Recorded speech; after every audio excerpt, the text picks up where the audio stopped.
ഒരിക്കൽ പ്രശസ്ത ചെമ്പൈ വൈദ്യനാഥ ഭാഗവതർക്ക് തന്റെ ശബ്ദം പൂർണ്ണമായും നഷ്ടപ്പെട്ടു. ഒരു ഗായകനെ സംബന്ധിച്ചിടത്തോളം തന്റെ ജീവവായു നഷ്ടപ്പെട്ടതിന് തുല്യമായിരുന്നു. പല ഡോക്ടർമാരെയും വൈദ്യന്മാരെയും അദ്ദേഹം കണ്ടു. പ്രശസ്തമായ പല ചികിത്സകളും പരീക്ഷിച്ചു നോക്കി. എന്നാൽ ഫലമൊന്നും ഉണ്ടായില്ല. സംസാരിക്കാൻ പോലും കഴിയാത്ത അവസ്ഥയായി. അദ്ദേഹം ആകെ തളർന്നുപോയി. ഒടുവിൽ മറ്റെല്ലാ വഴികളും അടഞ്ഞപ്പോൾ അദ്ദേഹം തന്റെ പ്രിയപ്പെട്ട ഗുരുവായൂരപ്പന്റെ സന്നിധിയിലെത്തി.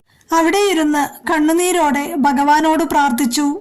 ഭഗവാനെ, നിന്റെ നാമം പാടാനായി നീ തന്നതാണ് ഈ ശബ്ദം. അത് നിനക്ക് വേണ്ടെങ്കിൽ എനിക്കെന്തിനാണ് ഈ ജീവൻ? ഒരു ഏകാദശി നാളിലായിരുന്നു ആ സംഭവം. അദ്ദേഹം ക്ഷേത്രനടയിൽ ഭജനമിരുന്നു.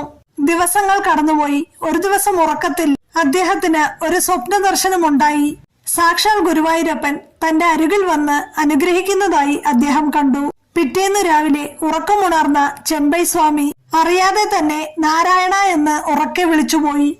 അത്ഭുതം! നഷ്ടപ്പെട്ടുപോയ തന്റെ ശബ്ദം അതാ തിരിച്ചു കിട്ടിയിരിക്കുന്നു.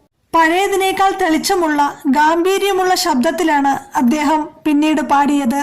തന്റെ ശബ്ദം ഭഗവാന്റെ ദാനമാണെന്ന് ഉറച്ചു വിശ്വസിച്ച അദ്ദേഹം ബാക്കിയുള്ള കാലം മുഴുവൻ പ്രതിഫലം വാങ്ങാതെ ഗുരുവായൂർ ക്ഷേത്രത്തിൽ സംഗീതാർച്ചന നടത്തി. ഇന്നും ഗുരുവായൂരിൽ നടക്കുന്ന ചെമ്പൈ സംഗീതോത്സവം ഈ വലിയ ഭക്തന്റെ സ്മരണയ്ക്കായിട്ടുള്ളതാണ്. ഭക്തന്റെ വിളിപ്പുറത്ത് ഭഗവാൻ ഓടിയെത്തുമെന്നും അസാധ്യമായതിനെ സാധ്യമാക്കുമെന്നും ഈ കഥ നമ്മെ വീണ്ടും ഓർമ്മിപ്പിക്കുന്നു.